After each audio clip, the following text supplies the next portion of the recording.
आजकल लोग अगरबत्ती बाजार से खरीद लाते हैं।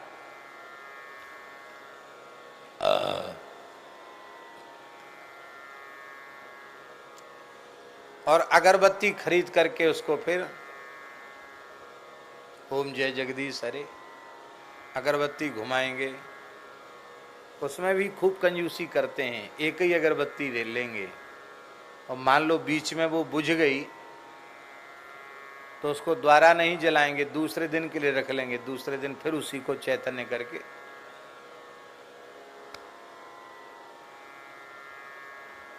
सुख संपत्ति घर आवे, सुख संपत्ति घर आवे, कष्ट मिटे तन का, जय जगदीश हरे। आरती बुरी नहीं, आरती तो बहुत अच्छी है, पर हमारे धर्म शास्त्र के अनुसार बांस को जलाना अत्यंत निषिद्ध है। बांस जलाने वाले का वंश उन्नत नहीं होता, निर्मूल हो जाता है।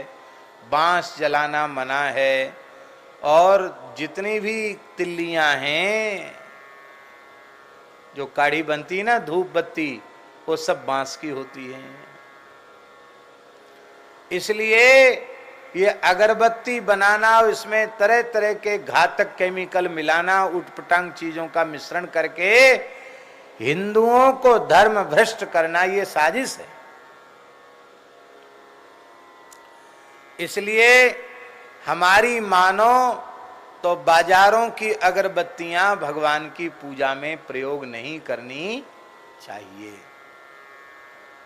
जहां प्रामाणिक रूप से गौशालाओं में विशुद्ध गव्य पदार्थों से धूप का निर्माण होता है, वो आप ले सकते हैं। और मान लो आपका उसमें भी कोई संदेह आपको लगता हो, तो शास्त्रों में अपने घर के ठाकुर सेवा के लिए धूप बनाने की विधि दी है। इतने प्रकार की चीजें आप मिलाएंगे तो सुंदर धूप बन जाएगी। बोलो भक्तवत्सल भगवान की जय। देवदारू, हिमालय में वृक्ष होता देवदारू का, उसका चूर्ण, गुग्गुल, ये धूप के द्रव्य हैं। गुग्गुल, गौ माता का एक नाम क्या है? गुग्गुल गंधा। क्या नाम है? गुग्गुल गंधा। आप देशी गाय को थोड़ी देर खुजोरा करो, थोड़ी देर बाद अपने हाथ को सूंघो तो आपके हाथ में गुग्गुल की सुगंध आ जाएगी। इनके श्रीअंग से गुग्गुल धूप की सुगंध आती है, इनका नाम गुग्गुल गंधा है। और ये देसी गाय में ही आएगी, वेद लक्षणा गाय में, जर्सी वर्सी में नहीं आती।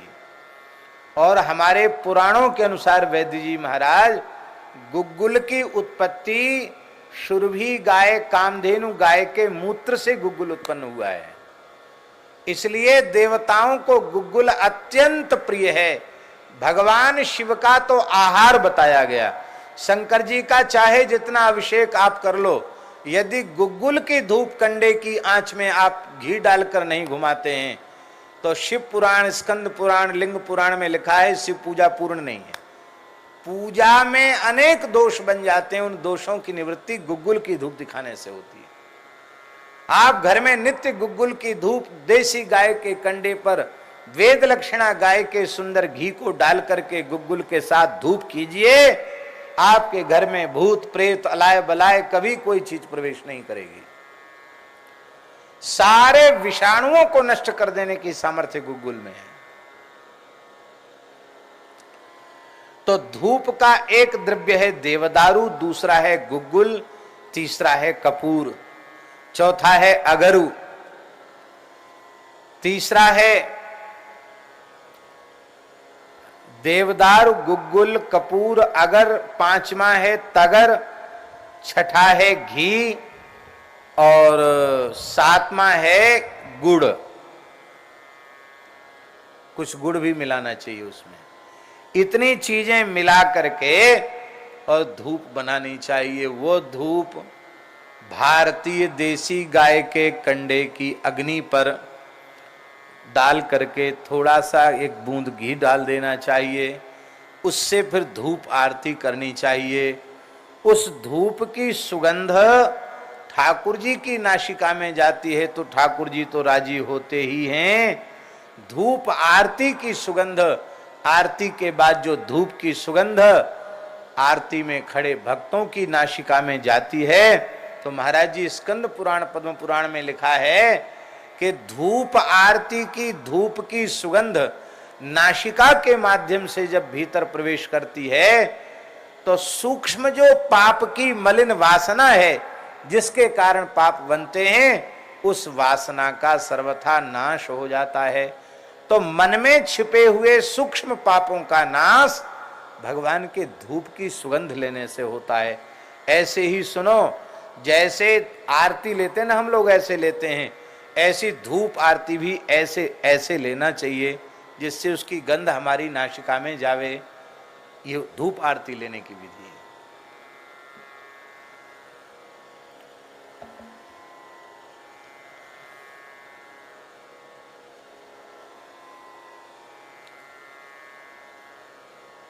कुवासना नष्ट हो जाएगी और प्रेम की वासना जागृत हो जाएगी। ये जो भीतर वाले ठाकुर जी को धूप दान है, इसमें देव दारू वगैरह कौन है? तो क्षमा, दया, समता, शांति, यही सब धूप की वस्तुएं हैं। इन्हीं को जला करके आपको भगवान की धूप आरती करनी है और संतोष रूपी अग्नि पर ये धूप रखना है और भगवान सब में व्याप्त हैं, इस प्रकार की भावना से इस आरती को उतारना है।